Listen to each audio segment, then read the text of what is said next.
আরে দেখি আমার কাছে দাও। আরে ছাড়ো, এটা ছোঁয়াছুঁয়ি রোগ, তোমার গায়ে হয়ে যাবো।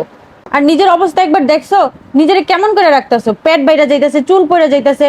নিজের অবস্থা একবার আয়নাতে দেখো। চেহারা আর শরীরের দিকে ফোকাস করবো কখন? কাজের দিকে ফোকাস করেই তো সময় পাই না। আর এক সময় একদিকেই ফোকাস করা যায়, কাজের দিকে ফোকাস করলে চেহারা আর শরীরের দিকে ফোকাস করতে পারি না। আমার বান্ধবীর জামাইকে দেখছো? ওর হাজবেন্ড কত স্মার্ট থাকে, কত হ্যান্ডসাম হয়ে থাকে, কি পরিপাটি হয়ে থাকে।